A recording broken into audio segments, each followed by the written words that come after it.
See. Yep.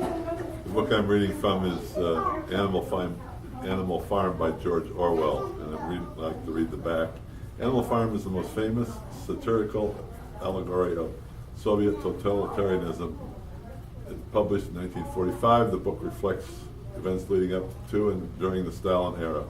Orwell, a democratic socialist, is a member of the Independent Labor Party for many years, was a critic of Stalin and was suspicious of Moscow-directed Stalinism after his experiences with the NKVD during the Spanish Civil War. The novel was chosen by Time magazine as one of the 100 best English-language novels, 1923 to present, and was number 31 on the Modern Library list of best 20th century novels. I'll just read a few passages from a few places just to give you a flavor for what it was about. Comrades, you have already heard about the strange dream that I had last night, but I will come to the dream later and have something else to say first. I do not think, comrades, that I shall be with you for many more months longer, and before I die, I feel it's my duty to pass on to you such wisdom as I have acquired. I have had a long life. I have had much time for thought as I lay alone in my stall, and I think I may say that I understand the nature of life on this earth as well as any animal now living. It is about this I wish to speak to you. Now, comrades, what is the nature of this life of ours? Let us face it. Our lives are miserable, laborious, and short. We are born, we are given just so much food as will keep the breaths of our bodies, and those of us who are capable of it are forced to work to the last atom of our strength. In the very instant that our usefulness has come to an end, we are slaughtered with hideous cruelty. No animal in England knows the meaning of happiness or leisure after he is a year old. No animal in England is free. The life of an animal is misery and slavery. That is the plain truth. But is this simply part of the order of nature? Is it because the land of ours is so poor it cannot afford a decent life to those who dwell upon it? No, comrades, 1,000 times no. The soil of England is fertile, the climate is good, it is capable of affording food in abundance to an enormously greater number of animals than now inhabit it. This single farm of ours will support a dozen horses, 20 cows, hundreds of sheep, and all of them living in a comfort and dignity that are now beyond our imagining. Why then do we continue in this miserable condition? Because nearly the whole of the produce of our labor is stolen from us by human beings. There, comrade, is the answer to all of our problems. It is summed up in a single word: man. Man is the only real enemy we have. Remove man from the scene, and the root of the hunger and overwork is abolished forever.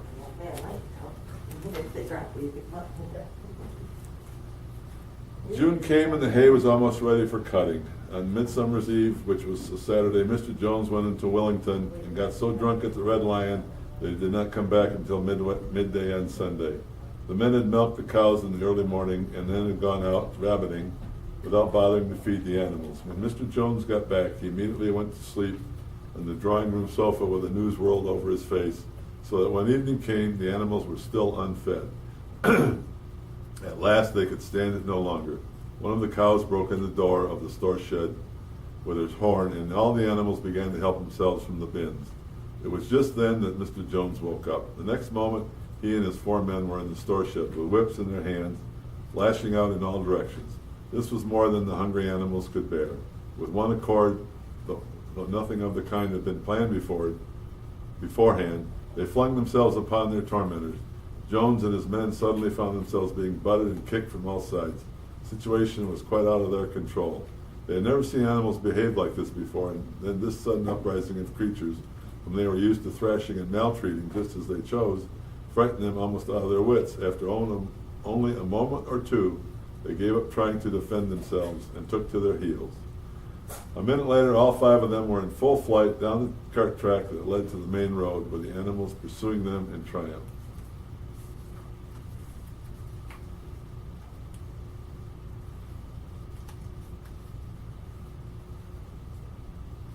Where is it? Oh, here it is. The pigs now revealed that during the past 3 months they had taught themselves to read and write from an old spelling book that had belonged to Mr. Jones's children, and which had on the rubbish heap. Napoleon sent for pots of black and white paint and led the way down to the 5-barred gate that gave in to the main road. Then Snowball, for it was Snowball who was best at writing, took a brush between the two knuckles of his trotter, painted out Manor Farm from the top bar of the gate, and in its place painted Animal Farm. This was to be the name of the farm from now onwards. After this, they went back to the farm buildings where Snowball and Napoleon set for a ladder which they caused to be set against the end wall of the big barn. They explained by their studies of the past 3 months the pigs had succeeded in reducing the principles of animalism to 7 commandments. These 7 commandments would now be inscribed on the wall. They would form an unalterable law by which the animals on Animal Farm must live forever after. With some difficulty, for it's not easy for a pig to balance himself on a ladder, Snowball climbed up and set to work, with Squealer a few rungs below him holding the paint pot. The commandments were written on the tarred wall in great white letters that could be read 30 yards away. They ran thus: the 7 commandments. 1. Whatever goes upon 2 legs is an enemy. 2. Whatever goes upon 4 legs or has wings is a friend. 3. No animal shall wear clothes. 4. No animal shall sleep in a bed. 5. No animal shall drink alcohol. No animal shall kill any other animal. And 7. All animals are equal.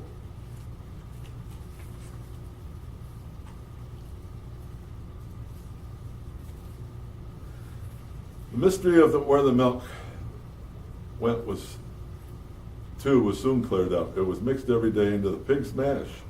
The early apples were now ripening, and the grass of the orchard was littered with windfalls. The animals had assumed as a matter of course that these would be shared out equally. One day, however, the order went forth with all the windfalls were to be collected and brought to the harness room for the use of the pigs. At this, some of the other animals murmured, but it was no use. All the pigs were in full agreement on this point, even Snowball and Napoleon. Squealer was sent to make the necessary explanations to the others. Comrades, he cried, you do not imagine, I hope, that we pigs are doing this in the spirit of selfishness and privilege. Many of us actually dislike milk and apples. I dislike them myself. Our sole object is taking these things to preserve our health. Milk and apples, this has been proved by science, comrades, contain substances absolutely necessary to the well-being of a pig. We pigs are brain workers, the whole management and organization of this farm depending on us. Day and night we are watching over your welfare. It is for your sake that we drink the milk and eat those apples. Do you know what would happen if we pigs failed in our duty? Jones would come back. Yes, Jones would come back, surely, comrades, cried Squealer, almost pleadingly, skipping from side to side and whisking his tail. Surely there is no one among you who wants to see Jones come back.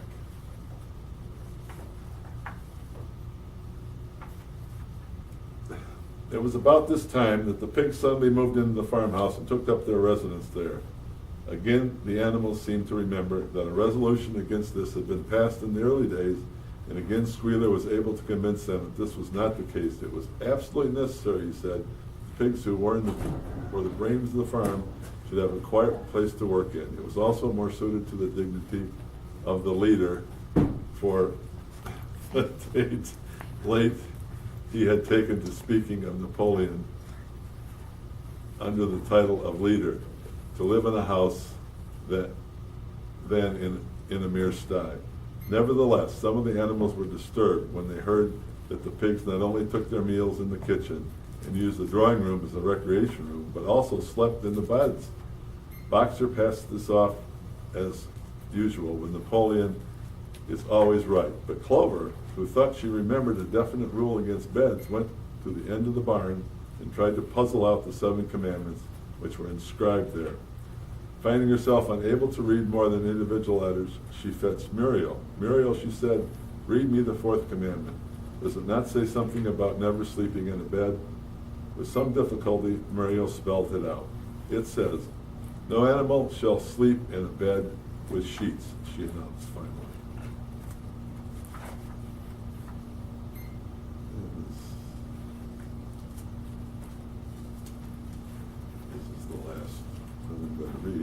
One day in early summer, Squealer ordered the sheep to follow him and led them out to a piece of waste ground at the other end of the farm, which had become overgrown with birch saplings. The sheep spent the whole day there browsing at the leaves under Squealer's supervision. In the evening he returned to the farmhouse himself, but as it was warm weather, told the sheep to stay where they were. It ended by their remaining there for the whole week, during which time the other animals saw nothing of them. Squealer was with them for the greater part of every day. He was, he said, teaching them to sing a new song for which privacy was needed. It was just after the sheep had returned on a pleasant evening when the animals finished work and were making their way back to the farm buildings that the terrified neighing of a horse sounded from the yard. Startled, the animals stopped in their tracks. It was Clover's voice. She neighed again, and all the animals broke into a gallop and rushed into the yard. Then they saw what Clover had seen. It was a pig walking on his hind legs. Yes, it was Squealer, a little awkwardly, as though not quite used to supporting his considerable bulk in that position, but with perfect balance he was strolling across the yard. And a moment later, out from the door of the farmhouse came a long file of pigs, all walking on their hind legs. Some did it better than others. One or two were even a trifle unsteady and looked as though they would have liked the support of a stick. But every one of them made his way around the yard successfully. And finally there was a tremendous baying of dogs and a shrill crowing from the black cockerel, and out came Napoleon himself, majestically upright, casting haughtily glances from side to side, and with his dogs gambolling around him. He carried a whip in his trotter. There was a deadly silence. Amazed, terrified, huddling together, the animals watched the long line of pigs march slowly round the yard. It was as though the world had turned upside down. Then there came a moment when the first shock had worn off, and when, in spite of everything, in spite of their terror of the dogs and of the habit developed through long years of never complaining, never criticizing, no matter what happened, they might have uttered some word of protest. But just at that moment, as though at a signal, all sheep burst out in tremendous bleating of 4 legs good, 2 legs better, 4 legs good, 2 legs better, 4 legs good, 2 legs better. It went on for 5 minutes without stopping. By the time the sheep had quieted down, the chance to utter any protest had passed, for the pigs had marched back into the farmhouse. Benjamin felt the nose nuzzling at his shoulder. He looked round. It was Clover. Her old eyes looked dimmer than ever. Without saying anything, she tugged gently at his mane and led him around to the end of the big barn where the 7 commandments were written. For a minute or two they stood gazing at the tattered wall with its white lettering. My sight is failing, she said finally. Even when I was young I could not have read what was written there, but it appears to me that the wall looks different. Are the 7 commandments the same as they used to be, Benjamin? For once Benjamin consented to break his rule, and read out to her what was written on the wall. There was nothing there now except a single commandment. It ran, all animals are equal, but some animals are more equal than others.